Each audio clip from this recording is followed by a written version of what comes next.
অনেক ধূমপানকারী রমাদানের আগে প্রতি ঘন্টায় যাদের কয়েকটি সিগারেটে আগুন ধরানো লাগতো, সেই তারাই রমাদান আসার সাথে সাথেই দৃঢ় প্রতিজ্ঞ হয় যে এই রমাদানে আর ধূমপান করব না। প্রিয় ভাই বোন, তারা যদি চাইতো তাহলে তো মানুষদের অগোচরে অনেক দূরে যেয়ে ধূমপান করতে পারত, কিন্তু তারা কেন করছে না? কারণ তারা জানে আমি যেখানে যেই ধূমপান করি না কেন আল্লাহ তাআলা তো আমাকে দেখবেন। এই আল্লাহর ভয় পবিত্র রমাদানে তাদেরকে ধূমপান থেকে বিরত রাখে। অনেকের ব্যাপারেই দেখবেন যে রমাদানের আগে সে অনেক বকাঝকা করত, মানুষের সাথে খারাপ ভাষায় কথা বলতো, কিন্তু রমাদান আসার পর সে অনেক সংযমী হয়ে গেছে। সে নিজেকে কন্ট্রোল করার চেষ্টা করছে, একেবারেই সহ্য করতে না পেরে বলছে, ভাই রমজান মাস, খারাপ ভাষায় কথা বলতে চাই না, মাফ করবেন।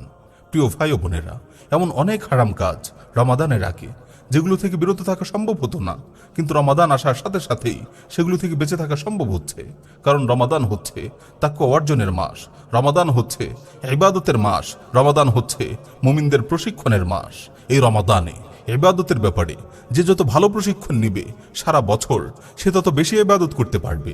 প্রিয় ভাই ও বোনেরা, সুতরাং আমি আপনাদের বলবো, আসুন এই রমাদানে নিজেদের বেশি বেশি ইবাদত পালনে অভ্যস্ত করে তুলি।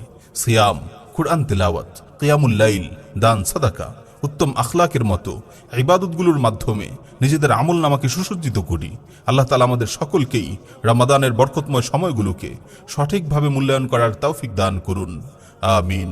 ওয়া আখিরু দাওয়ানা আনিল হামদুলিল্লাহি রাব্বিল আলামিন।